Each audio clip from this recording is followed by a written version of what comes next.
du Savoie, monde du Savoie, pas seulement pour les enfants.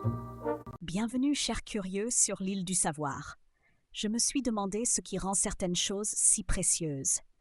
J'ai décidé de découvrir le secret de l'une des boissons les plus chères au monde, dont la valeur vient d'un procédé très inhabituel.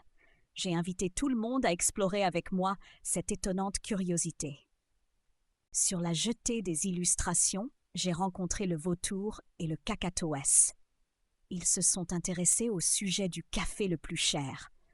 Le vautour a pensé que ce café était précieux parce que de petits animaux appelés civettes étaient nourris de feuilles d'or et que leurs excréments brillaient comme des trésors.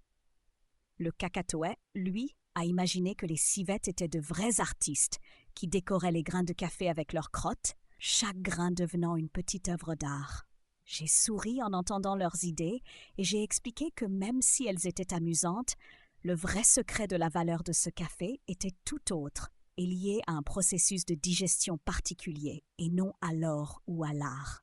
Près de l'épave du savoir, j'ai rencontré le tigre et le rhinocéros. Le tigre a expliqué qu'il avait vu un petit animal, la civette, manger les fruits de caféiers les plus mûrs et savoureux.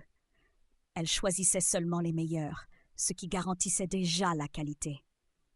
Le rhinocéros a ajouté que l'essentiel se passait dans le ventre de la civette. Les sucs digestifs de l'animal changeaient le goût des grains de café, enlevant l'amertume et leur donnant un arôme doux et unique.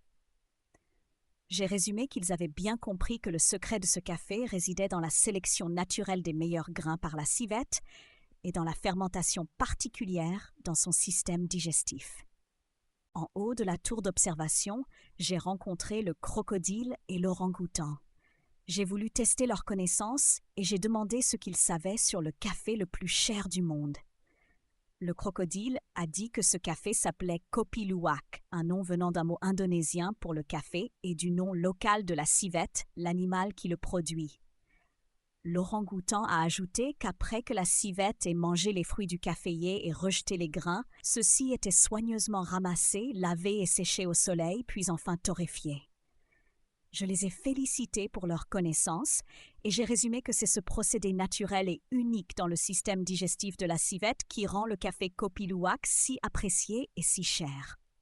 Chers explorateurs, aujourd'hui nous avons appris que le café le plus cher du monde, le Kopi Luwak, est produit d'une manière étonnante grâce à de petits animaux appelés civettes. Nous avons compris que c'est le processus de digestion dans leur ventre qui donne aux grains de café un goût doux et particulier, sans amertume. J'espère que cette aventure vous a autant fasciné que moi.